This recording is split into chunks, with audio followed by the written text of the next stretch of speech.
Francis, your backstory is awesome. It's truly incredible, and I was hoping you could just sort of share that. Your parents are immigrants. Your father escaped from a civil war in Sierra Leone. Can you just sort of Both trace parents, yeah. back, your parents' journey and how you sort of grew up in outside DC?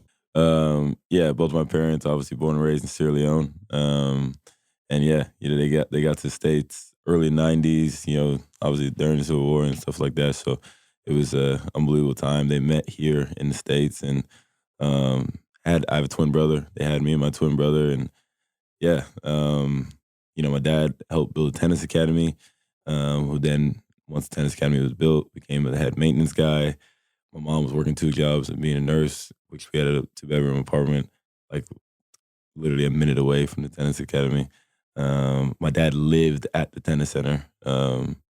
So with all those, kind of things, with my dad being a maintenance worker and stuff, it allowed me and my twin brother to be there for free. And honestly, it's funny that, I'm even doing all these things because they were only doing that to get me to the tennis center to not, be in our neighborhood after school and kind of just be in a good environment. And my dad can watch me while my mom's at work. That was like the idea of it. And okay, they can play a little tennis, and then that's kind of whatever. But at least they're just in a good environment, and maybe they may stumble across something and meet somebody, and not even really be a tennis player because they didn't even know how to keep score. Like they didn't know shit about shit. So it was pretty crazy, and then yeah, I just fell in love with it. The happenstance of that. I think about that all the time in life, right? Um, I don't know if it's luck. I don't know if it's serendipity. Yeah. How do you sort of reconcile with that? Your perspective on that now, as a professional tennis player, as one of the 20 or 25 greatest players in the world, just the happenstance of growing up there, your father working there. How do you sort of view that now? It's just wild. Like there's some coaches there, and people and staff that remember me, that have been there since I was like 4 years old and see me today. And I just asked them, like, you know, how does it feel just being out there, kind of watching me? Because when you're doing it, you don't realize what you're actually like doing. You kind of just you're still present, you're still doing it. You don't realize the impact of it. But like after US Open, talking to my parents, I was just like, man, like this is wild. Like the fact that like you guys are sitting there watching me play.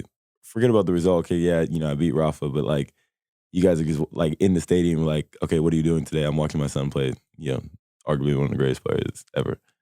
And like, from where y'all came from and everything. But I think just in life, I mean, it like things do come with a little bit of luck. I think stars definitely got to align. But I think again, success, is when, opportunity meets preparation.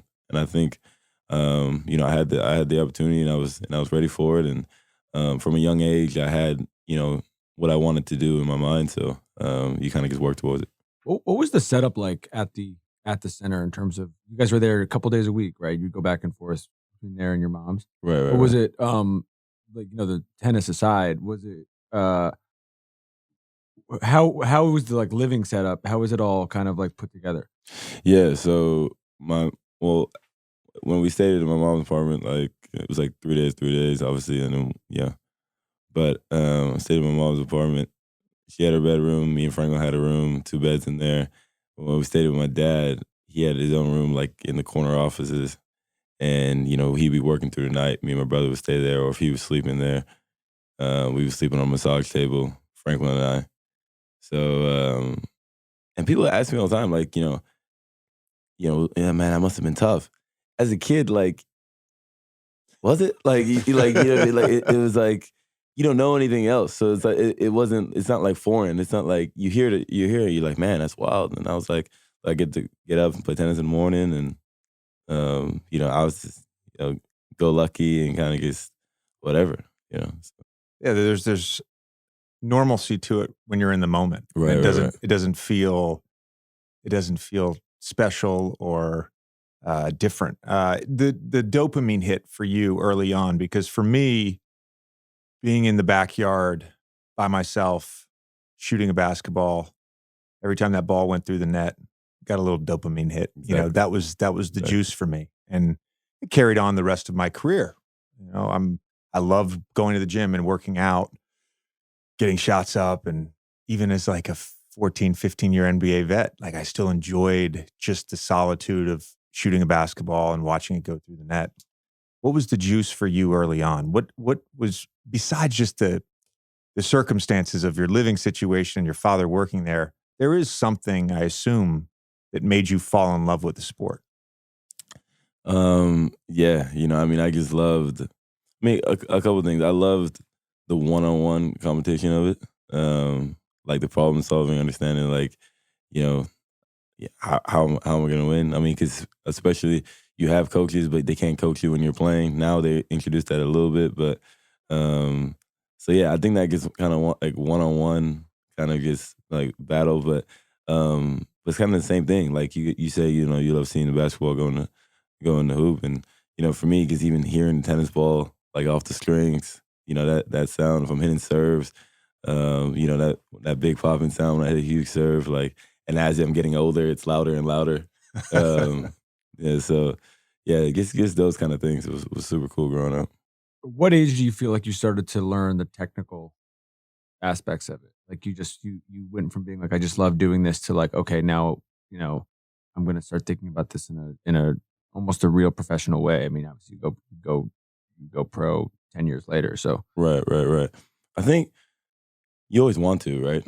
Everyone's like, you know, as a kid, I want to be, you know, X, whatever. But that was honestly legit the goal. With the circumstances, I was like, parents was like, it would be great if you guys go to college. And I was like, I told my dad, I'll never forget this conversation. At 11 years old, I was like, Dad, I figured it out. And he was like, I said, what? He's like, what did you figure it out? He's like, I'm gonna be a pro. And he's like, and he just carries on with his work. He's like, all right, man. Uh, and I was like, no, I'm gonna be a pro, and you know, I'll be playing on all these big stadiums, and I'm gonna change everybody's life. Like, I'll be that first guy, first generation guy to do that. Then he was like, oh, yeah. He's like, at 11, like he was like shocked. I said that, and I was like, yeah, no, that's gonna happen. But I just wanted to tell you, I just figured it out. And I think at that moment, then you start kind of like thinking a bit differently. You're still a kid and you know doing whatever, but there was always that goal at the end. Did he ever communicate to you later on, "Oh shit, you're actually gonna do it"? Like, did you guys have a follow-up to that 11-year-old conversation? Literally. Like you know, because around 14, 15, when I really started popping internationally and stuff, and he was like, you, but not trying to jinx it, like little comments he'd make. He's like, oh man, you're doing really well. He's like, I remember that conversation. You're on that way, you know, like, you know, God willing, you stay on that path. But um, we had that conversation after the U.S. Open. He was like, remember when you were 11? I was like, yeah, I remember when I was 11. Like, yeah. And it was just, it was so funny to see that full out fruition. I've told this story a million times, but it's fitting. The Christian Laettner hits a game-winning shot against Kentucky in 1992.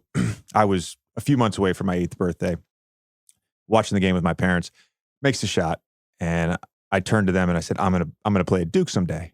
And I never really asked them what they thought in the moment. They were probably like, "Okay, it's bedtime. Go to bed." You know? It was like literally like just. I had yet to play organized basketball. Up until that point, I'd never even played on a team. My first team I was on, we were 0-15. I dribbled to the right corner and shot it off the side of the backboard every time. But I remember my follow-up conversation was after 8th grade. I was at AAU Nationals, and I played unbelievable. I had, at that point, it was my best tournament ever. I think over like 10 games, I averaged like 32, 33 points a game. We played in the Constellation Championship, and I had 35 against a team from New Orleans. And my mom came down on the court afterwards and she gave me a hug and she said, "You're going to do it."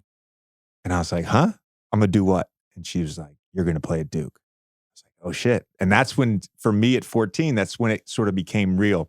I was reading this article about you actually, but in this article, there was a quote. I can't remember who the quote was from, but it says, "Kids have to commit to tennis at 8 to become elite."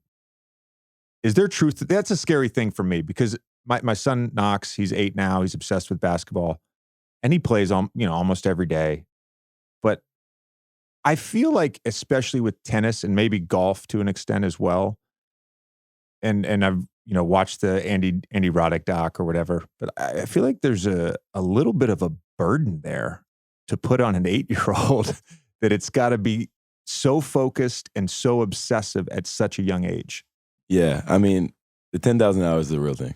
Like you definitely need, because it's such a repetitive sport. You're hitting 100 serves in a match. You're hitting a million forehands, backhands, just running and stuff like that. But yeah, I mean, it was for me. Like at 8, I was really locked in playing 6 hours a day, easy. But I don't think that's like the only way for you to make it. But yes, I mean, you do from a young age, from 8 to 11, you need to start playing quite a lot of tennis.